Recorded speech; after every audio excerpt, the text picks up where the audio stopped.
Hey guys, my name is Charles Hines. I'm actually currently in the Golden State / Midwest agency under Dominique Rogers and Conrad Pawlowski. I'm going to be talking to you guys today about in-home presentation, and I'm very direct and straightforward, so it's not going to take a long time to get the point across, but I just want you guys to at least, or I hope that you guys can at least take one or two things to add it into your arsenal. So, my name is Charles Hines once again, and the highest producing month I've had with Family First Life was $55,000 in 1 month, and I am currently 27 years old, and I run out of Detroit, Michigan. So pretty much I would like to tell you guys that the in-home presentation, to make it so much easier, it all starts with the phone. So when you're calling your clients, you want to be direct. You want to make sure you're direct with them. Don't be vague when you're calling the client. And what I mean by that is, so I'm going to call the client, let's just say it's mortgage protection. So when I call them, I say, hey, ring, ring, ring. They answer the phone. Hey, this is Charles. I'm giving you a quick call back on the loan you took out with Quicken. When you closed on that loan, you sent the form in for the mortgage protection program to cover that loan in the event that either you pass away or become disabled. And they say, okay, well, yes, my job is simple, and that's to get that information out to you on another day. I stop by, ask you a few yes and no questions to see what you qualify for. What time are you typically off work?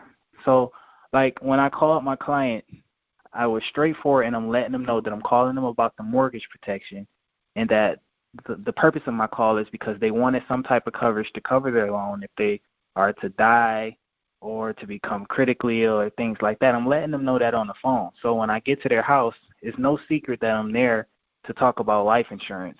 And I think that's like one of the biggest things, because sometimes I hear new agents dial and they're afraid to say the word insurance over the phone.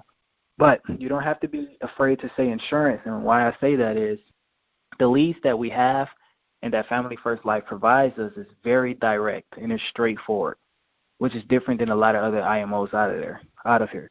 So like our leads will specifically say life insurance and mortgage protection and cover yourself in insurance. So when you call these people, you need to let them know that you're coming over for insurance. So when you get there, you won't have that weird, aura inside of the environment. And they saying, oh, I didn't know this was about insurance, because you let them know that over the phone.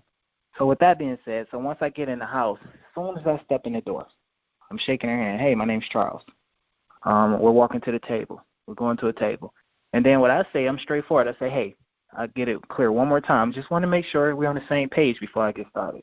When you sent this form in, you pretty much was looking for some type of coverage to cover the loan in the event that either you pass away, become ill, anything of that nature. You wanted some type of policy in place to cover your loan in full or in part. Was that your goal? And they will say yes. After they say that, it's no secret that you're there to talk about insurance. So at that point, I pull out my financial inventory sheet, which was provided me from my upline, Conrad Pawlowski.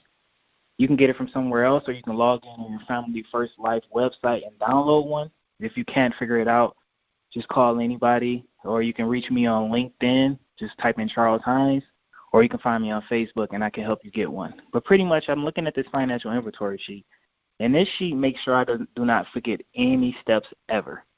So the sheet will have you do everything that you need to do in the house to set you up for success. When I say that is, I'm asking a few questions.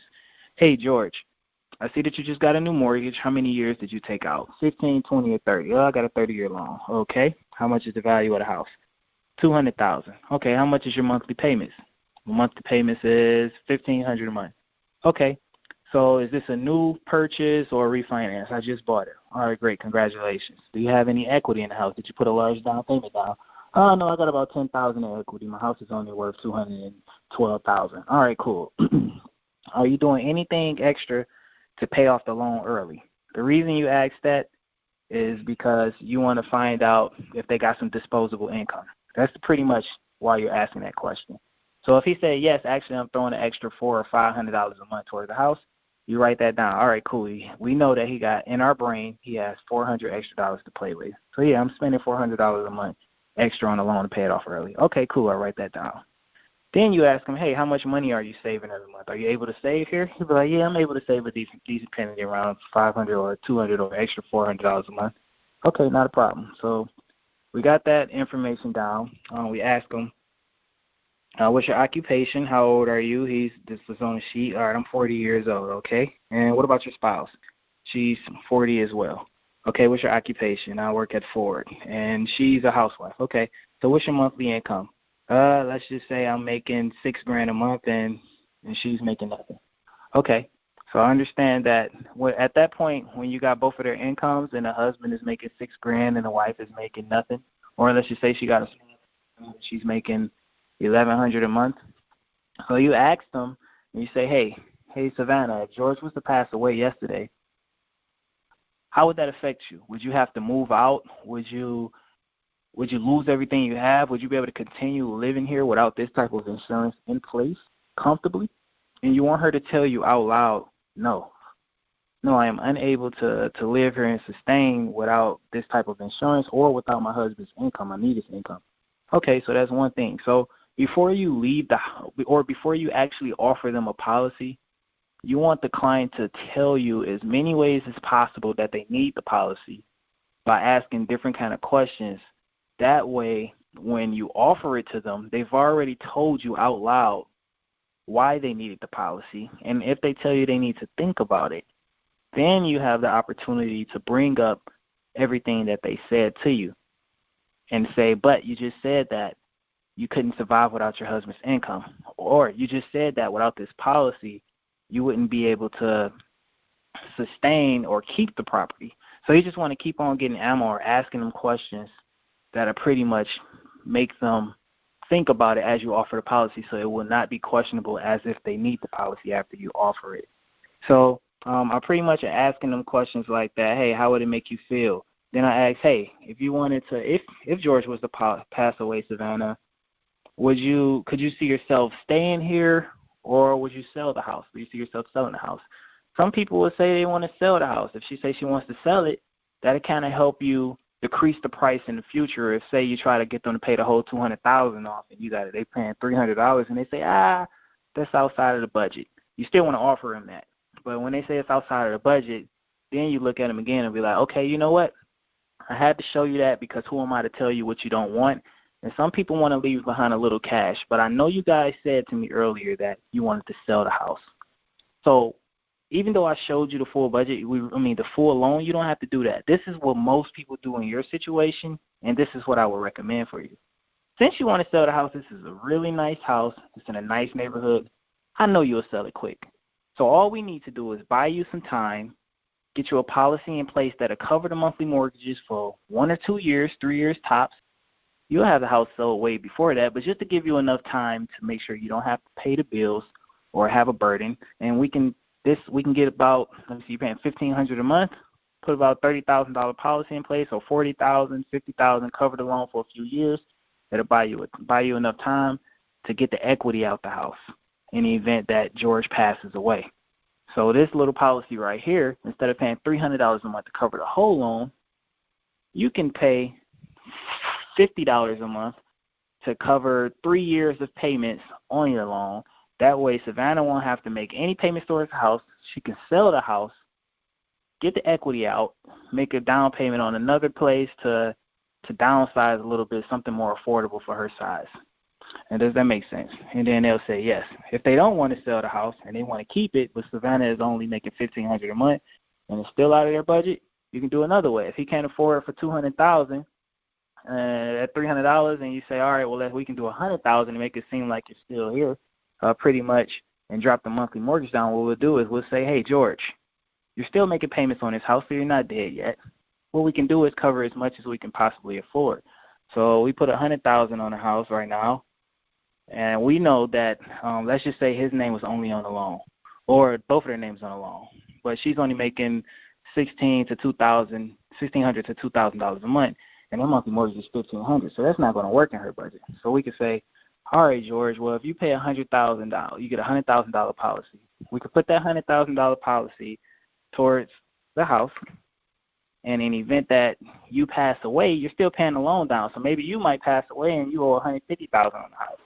And then she put that $100,000 down that you had the policy for, and she can restructure that monthly payment based on the $50,000 that she owes. And when she restructure that, $50,000 refinancing over 30 years may drop the monthly mortgage down to $400 or $500 a month. Now, Savannah, does that seem more affordable for you at $2,000 a month income, $500? You can't get an apartment for that price. And she's going to say yes. So it's ways that you just ask them questions to where you can bring up what they say and structure a policy around them.